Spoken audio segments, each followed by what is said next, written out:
Welcome to the Leading Visionaries podcast, featuring stellar conversations with emerging and established leading visionaries.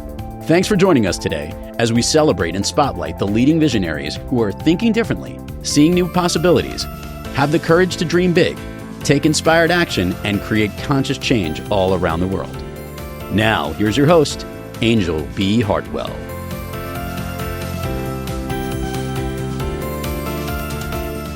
Welcome to another episode of the Leading Visionaries podcast, where we celebrate the ingenious, insightful, innovative, and inspired leading visionaries of our time and provide our listeners with world-class examples of the kind of courage, clarity, and confidence it takes to bring visions into reality. This is your host, Anjel B. Hartwell, and today we welcome our special guest, Art Giser.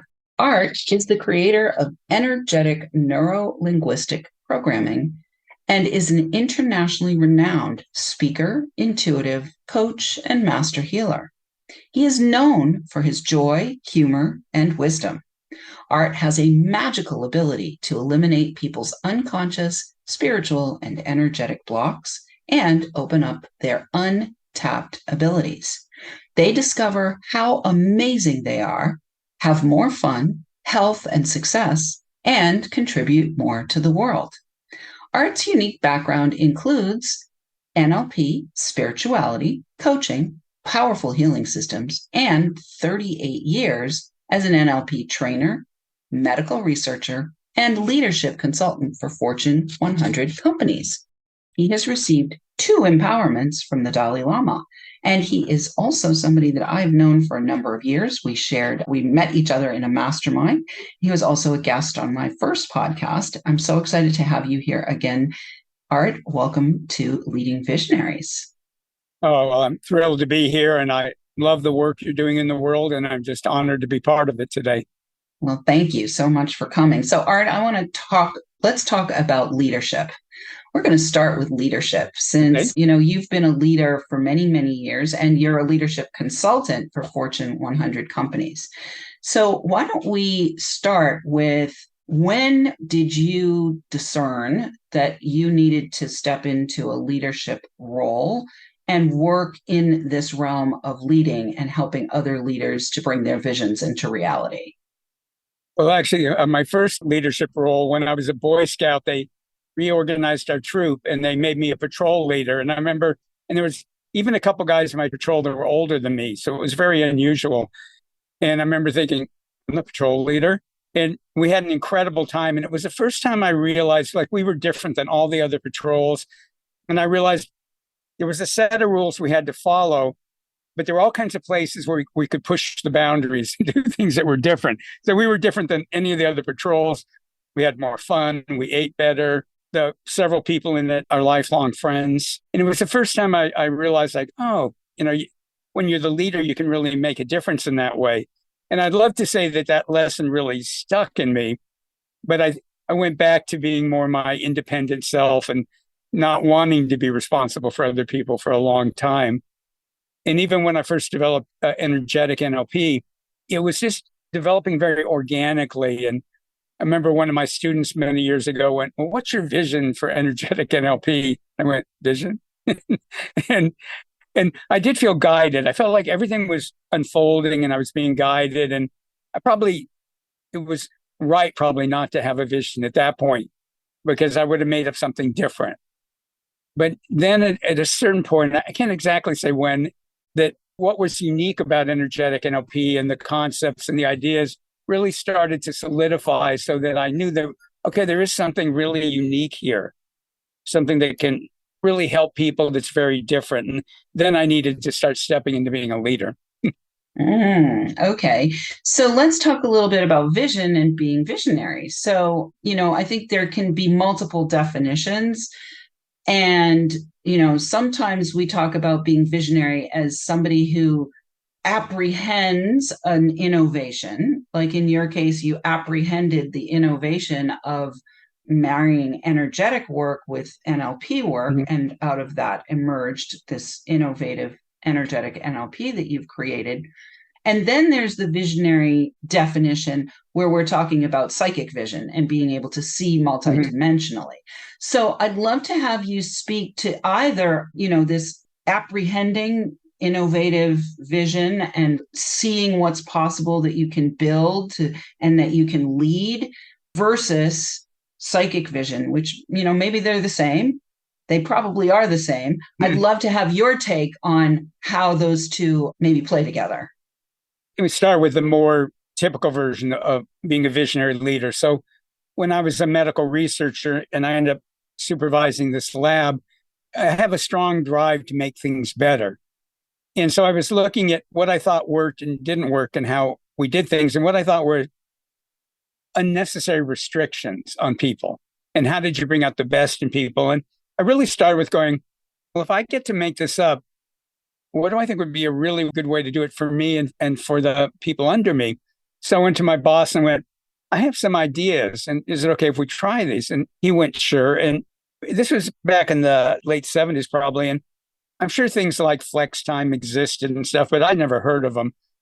And I thought, well, how can this really work for people? And I knew that some people loved coming early. Some people would rather stay late. So I started creating, well, there's this core time we all need to be there. But if you want to come early and leave early, that's fine. If you want to come later and leave later. And I gave people a lot more independence over their projects. And I didn't really know anything about any of this. I just kept thinking, we're operating like something out of the 50s. Here we're doing research and we're operating out of like some 50s version of a corporation. And it just didn't make sense to me. And I think that's where the visionary part came in. It made sense to me like, well, how do we adjust this for the individuals as much as we can and still keep enough of a structure that things are efficient and productive? So I just kept approaching things like that. Now I made some mistakes. So one place where I wasn't a visionary is I didn't think their emotional problems were my business. That came back to bite me. And of course, now I think that's really funny. But where I was really when I look back on that, I felt like I was really guided and that we were coming into a new time in human history and we didn't need to operate in these dehumanizing ways of the 50s version of a business that's still going on in a lot of businesses now. But more and more businesses are changing that. So, yeah, I think it was a mixture both of that vision coming in and just really stepping back and going, why are we doing things the way we're doing them? And is there a better way to do it? And giving myself permission to experiment and see what worked. Beautiful. So for our listeners who are out there with your own vision for experimenting with changing the way things work, two things I heard there is, number one, you had curiosity. You were not willing to just roll over and play dead and play the game the way that it was structured to be played. And number two, you were really sincerely interested in how do we unleash the energy, right? Really, these unnecessary restrictions, ultimately, when you're in a leadership role, regardless of whether it's a metaphysical leadership role or scientific leadership role, what I'm hearing from you, Art, is that there's at a core level in you this desire to unleash the energy and to free things up so that they move more effectively. Am I hearing that correctly? Yeah, oh, absolutely. It really, and all my corporate work was around this later. It's like, how do you bring out the best in people? And where does the structure inhibit people and force them into like one way of being versus how do you, again, have enough of a structure that you get the efficiency and everything that comes from structure and the predictability. And at the same time, allow people to bring out their best qualities and not try to force them all into one version of reality. Beautiful. Well, what's also interesting to me, Art, is that you seem to also straddle, like you work in two worlds, right? You are a Fortune 100 leadership consultant in part of your business. And then at the same time, you have innovated an entirely new system called energetic NLP, and you're in a leadership role in that part of your business as well. So can we talk a little bit about how those two either parallel one another or play together in some way? Well, in the corporate work, since I'm not advertising myself as an energetic NLP person in the corporate work, I'm very respectful of other people's belief systems. And everything in energetic NLP is permission based. At the same time, it doesn't have to be verbal permission. So what I learned to do and I teach people to do and you can do is you can tap into somebody's spirit and go like, what permission are you giving me? And of course, it's not an accident who would end up with me, you know? And so I would do a lot of energy work with the people, but always in the context of what is their spirit saying is okay or not okay. And what I would find is that people would often say things like, that was really magical, or we thought that was going to be really hard, or, you know, and I'd go, yeah, it was kind of magical. I'd just leave it at that. And occasionally I'd get busted. Somebody would get me privately and go, I know what you were doing. You know? And then we'd have great conversations. So a lot of times, and so people understand with energy work, you can set an energy environment just like you can set any other environment. So if you're going to have a dinner party, you try to set it up so that people have a good time, enjoy each other, and it's easy to talk with one another. Well, when I work with a corporate team, and they may come in hating each other, you know, when we start, but what I tap into is deep inside of them, they'd rather get along. And they're stuck with one another. And so I tap into that desire that they'd rather enjoy being on the team, and they'd rather, you know, be productive and do meaningful work. So I bring in energies that make that easy, and I don't force it on the people. I just bring those in so that they're available if they want them, and they almost always want them. And I also am clearing out of them programming and energy that gets in the way, but again, only to the level that their spirit's actually choosing what I do. I'm doing it, but I'm not the boss. Mm-hmm. There's the boss, which is very unique, I think, to energetic NLP, that we always put the other person's spirit and inner wisdom in charge, whether we do that verbally or just energetically do that, so that they're always happy. Beautiful. Well, we're going to take a short break. And when we come back, we're going to talk a little bit more about energetic NLP specifically. But right now, listeners, are you a leading visionary or in the role of leading other visionaries? Consider joining our community and sharing your feedback and takeaways from each episode. We invite you to join us and support this podcast by making a donation at leadingvisionariespodcast.com. If you're interested in finding out more about how you can receive support for getting your vision out of the air and onto the ground, you can apply to qualify for a complimentary consult with me or a member of my team by clicking the Connect with Anjel button on the website. Be sure to share this show in your own spirals of influence with the people who you think might benefit from our content.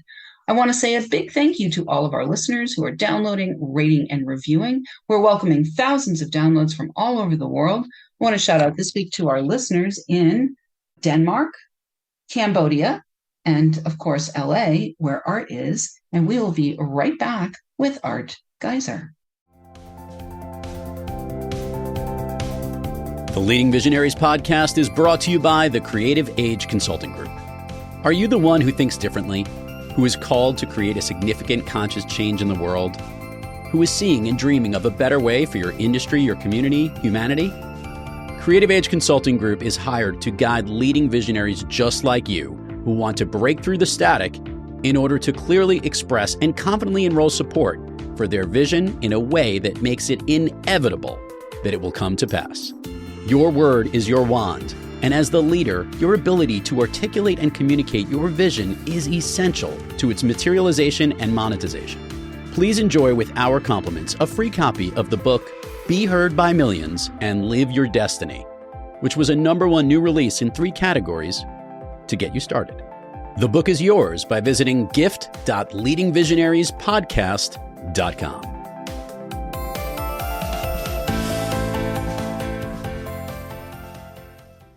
And we are back with Art Giser. Before we went to the break, we were talking a little bit about how energetic NLP works. And we were also talking about how it is definitely something that is an innovation in the field that Art has brought to the world. You can actually find out more about Art and his work at Blockbuster3.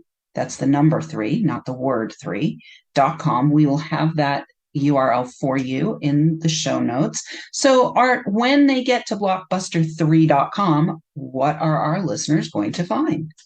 So when they sign up there, they'll get a video a day for 4 days. It will take them through, he says modestly, some very, very powerful and easy processes to clear unconscious blocks, energetic blocks, karma, spiritual contracts, and to also open up more of their resources. So each day you get a chunk that you don't have to do them 4 days in a row. You just get access to it one day at a time, so it's not overwhelming. But then you have, they always say lifetime access, whatever that means, but you have access for a long, long time. And people will learn how to do some energetic techniques with themselves that they can use forever to enhance their lives. And they're techniques I do every morning, every evening that take 5 minutes that make a huge difference in your life. Great. And it's easy and fun. Easy and fun. We love easy and fun. Great. Awesome. So I highly recommend you run on over to blockbuster3.com. That's the number 3. So Art, I want to talk now about, for our listeners who are in the audience who are getting a vision, they have a vision. They are probably high achieving. They're probably leaders in some way, maybe up and coming leaders, emerging leaders. They're emerging visionaries, or maybe they're full-fledged leading visionaries already. Right. Why don't you tell us, what do you see across the board between both your energetic NLP work as well as your consulting work? What do you see are maybe the top 2 or 3 consistent blocks that this work that you do helps to dismantle? Well, one of the biggest blocks are karmic blocks. Anybody that's going to be listening to your podcast is going to have a lot of karma. Almost everybody has a lot of karma, but you attract very evolved people. And so karma is a huge factor for us. And there's a lot of, the way I work with karma is thinking of karma in the terms of my understanding of how the Dalai Lama talks about it, and which is it has nothing to do with reward and punishment, like zero in Tibetan Buddhism. Other systems have it differently. It's just cause and effect. And if you believe in past lives, it comes from past lives. If you don't believe in that, it comes from this life. And it's the idea that everything we do and think has effects that ripple through time. And so they're old causes creating new effects. So when we clear karma and energetic NLP, we're clearing those endless cycles of cause and effect so people can operate out of the present. Everybody's familiar with the idea of the power of now. Well, it's hard to do that when you're dealing with all kinds of karma. The other thing that people are typically not aware of are called spiritual contracts. And again, they can be from past lives, from before you were born, from this lifetime. And they're agreements your soul and spirit have made with individuals, with groups, with your family. And the great news about spiritual contracts is they can be changed. And the first time I learned about it, one of my teachers many years ago, when you have a lot of contracts still around from when you were a Catholic monk and their vows of poverty, would you like to change those? I'm going, yes, please. It's like, I'm not doing that this lifetime. And spiritual contracts can be ended or kept, but they also can be revised. And there's some other things we do in energetic NLP with them that are unique. Then we also work with, this is more than 2, unconscious programming, and we work with energetic programming. So the programming in us, the unconscious programming is huge. The energetic programming is huger. Is that a word? It's even more huge. And it's in your chakras and your energy field, and it controls your life. One other thing I'll mention that a lot of people aren't aware of chakras. There aren't just 7 chakras. There are a lot more than 7 chakras, and they're not all in your body. The ones above your head, going up 3 meters, 9 feet, set the huge outlines of your life. And there's ones below your feet that are very important. And there's, depending on who you believe, there's 15, there's 144. There's a lot of them in your body. And so in energetic NLP, we go way beyond just working with 7 chakras. So what I heard there is, for anybody who's a visionary, they're going to probably be a little bit more evolved, and they may be carrying karma, these contracts, the programming, the energetic programming, and all of this is will put drag on the process of bringing a vision into reality. And so this work that you do, regardless of whether you're doing it in your energetic NLP work or with your corporate clients, ultimately what I'm hearing that you do is you help to just make everything more flow, more spacious, more liberated, and more aligned with bringing these visions into reality. Because I don't know if you agree with me or not, but, and I'd love to hear your thoughts on it, I don't think we get a big hairy vision, like a big wacky vision, if it isn't supposed to be somehow coming into reality. Now, it doesn't necessarily mean that I am the one that has to bring it into reality. The visions, I believe, are coming from source, from spirit, and are given to whoever's open enough to receive them and say yes to them, right? So what I'm hearing is you make that whole, the work that you do is you free up energy so that that energy can be then applied and can be directed and can be harnessed to fuel a better world, shall we say. No, I think you've described that really well. So it's like the clear, I think of them in spiritual cages, not because they're bad or wrong, but that's what they are. You know, they confine you. And that's one of the themes of my life is how do you go through boundaries? And so it's the clearing of that. And then I believe everybody is a vast, powerful spiritual being who has miraculous abilities. So it's opening up more of that.